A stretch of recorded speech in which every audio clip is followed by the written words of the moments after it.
बिस्मिल्लाहिर्रहमानिर्रहीम। काला काला या रसूल अल्लाह को करोड़ों दुरूद नबी अकरम हज़रत मोहम्मद सल्लल्लाहु अलैहि वसल्लम की आला मुबारक पर। बेटा एक्सरसाइज 1.3 क्वेश्चन नंबर 6 की स्टेटमेंट मैंने लिखी हुई है जो कि कुछ यूं है।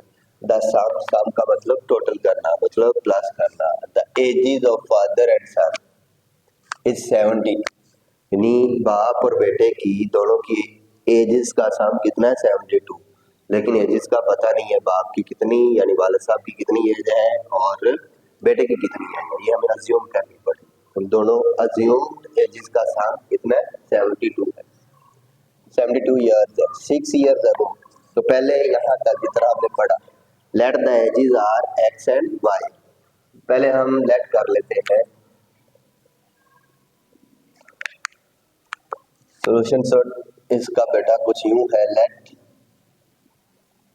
The age of son X है एंड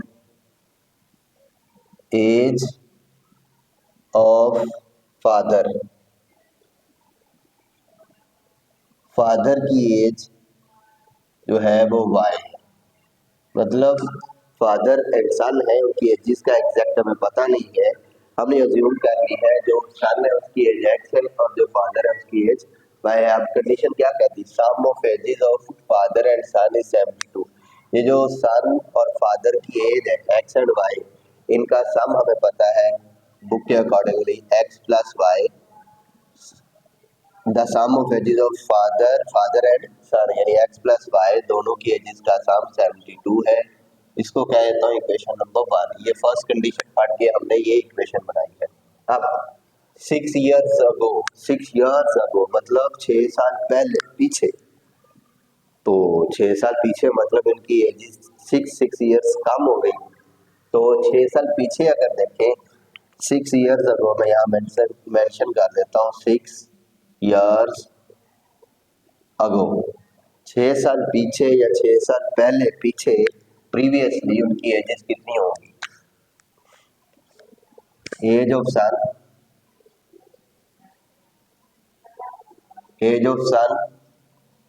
6 साल पीछे मतलब माइनस करनी पड़ेगी 6 इयर्स, और एज ऑफ फादर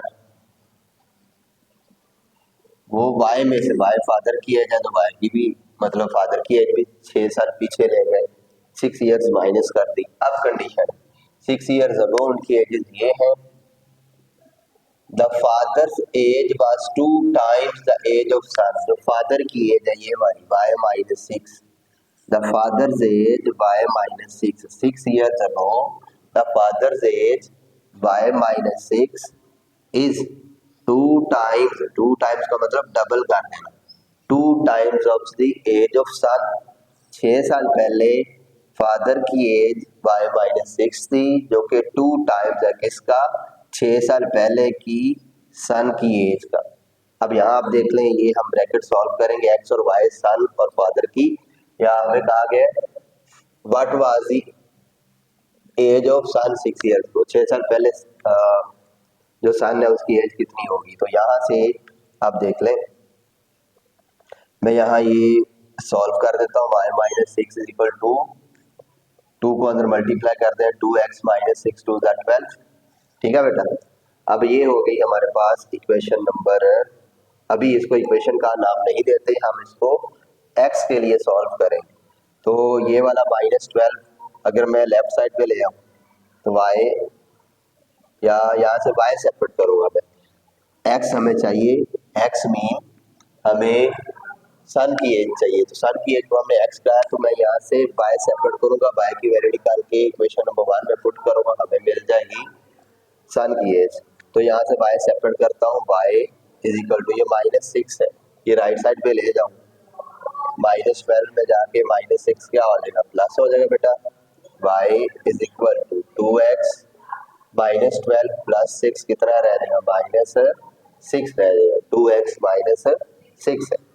अब हम ये y की वैल्यू जो निकली है इसको पुट कर देंगे, पुटिंग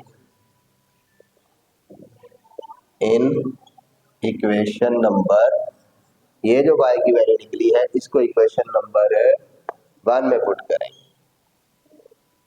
y की वैल्यू 2x माइनस सिक्स कहाँ बेटा पुट करेंगे इक्वेशन नंबर 1 में, तो equation number 1 will become again, ये इक्वेशन 1 है, x इज इक्वल्स टू नहीं x प्लस y की वैल्यू जो कि ये है 2x minus six is equals to 72। यहाँ से अब हमें x को सेपरेट करना है, वो यूँ सेपरेट करेंगे 2x प्लस x कितने बनते हैं बेटा 3x बनते हैं, ये वाला माइनस सिक्स राइट साइड पे जाके 72 में ऐड हो जाएगा, 3x इज इक्वल्स टू 72 में 6 ऐड करें तो कितने बन गए बेटा 78 बन गए। x सेपरेट करने के लिए 3x से मल्टीप्लाई और राइट साइड पे जाके 78/3 हो जाएगा, इसको आप डिवाइड कर दें या फिर कटिंग कर दें, 3 का टेबल पढ़ें, 3 2 जार 6 और ये 7 थे, एक इधर लगा लें 18, 3 6 जार 18।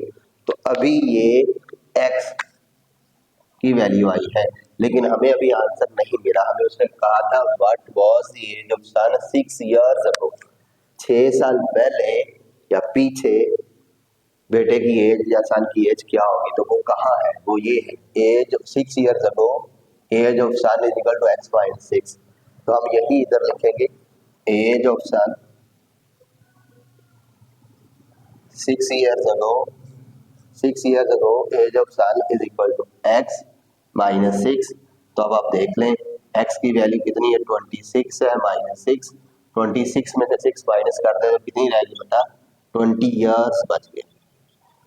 तो 6 years ago age of son is x minus six, तो x mean 26, 26 minus six 20 years, तो 6 साल पहले जो बेटे की एज होगी वो कितनी होगी 20 years ago। अब देख लेते हैं बेटा इसका क्वेश्चन नंबर हम 7। क्वेश्चन नंबर 7 की स्टेटमेंट बेटा कुछ यूं है, Mirha sells the toy, Mirha sells the toy, Mirsa, अब यहाँ ये मिस्टेक है मेरे मुताबिक, इस क्वेश्चन की स्टेटमेंट में एक मिस्टेक है, मिर्हा सेल्स के अकॉर्डिंगली आप सॉल्व करेंगे तो वापस यही जो सेलिंग प्राइस गिवन है यही आ जाएगी, ये मिर्हा सेल्स नहीं है, एक्चुअली ये मिर्हा बॉट है, तो यहाँ आप वर्ड लिखेंगे बॉट, ये मिस्टेक है, ये आपने फ्लैग कर लेनी है, मेरे मुताबिक ये मिस्टेक है, BOUGHT bought, Mirha bought a toy, Mirha ने खरीदा, जो कीमत खरीद होती है उसको हम क्या बोलते हैं कॉस्ट प्राइस बोलते हैं, इसका मतलब ये कॉस्ट प्राइस है, Mirha bought a toy for rupees 15-20, ये जो 15-20 रुपीज है ये हमारे पास कॉस्ट प्राइस है 15-20 रुपीज।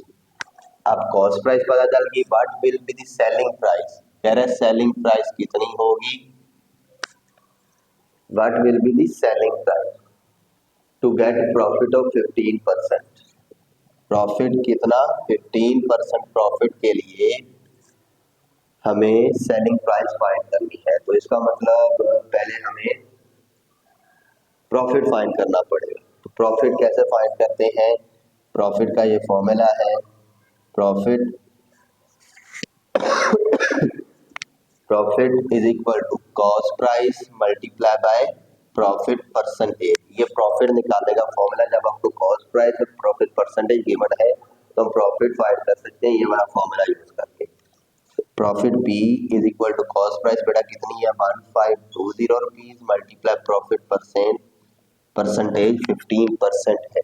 अब अगर मैं करूं 1520 ये 15% को खत्म करके 100 से डिवाइड किया करते हैं, तो यहाँ देख लें ये 0 से 0 कट जाएगा, प्रॉफिट 152 मल्टीप्लाई बाय 15/10, हमें क्या करना होगा 152 को 15 से मल्टीप्लाई करके 10 से डिवाइड करना है, तो मैं इसको डिवाइड करता हूँ बेटा, मैं क्या कर रहा हूँ 152 मल्टीप्लाई बाय 15 डिवाइड बाय 10, जो आंसर आया है उसको हमने 10 से डिवाइड कर दिया है, तो हमारे पास जो प्रॉफिट आया बेटा वो है 228 रुपीज, 228 रुपीज 228, ये अभी प्रॉफिट आया, लेकिन हमें प्रॉफिट नहीं चाहिए था, हमें क्या चाहिए था सेलिंग प्राइस फाइंड करनी, तो सेलिंग प्राइस वाला फॉर्मूला मैं यहाँ लिखता हूँ, प्रॉफिट वाला फॉर्मूला, प्रॉफिट आ गया, प्रॉफिट वाला फॉर्मूला लगाते हैं हम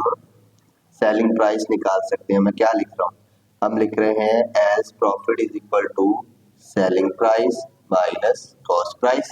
ये प्रॉफिट निकालने का फॉर्मूला होता है।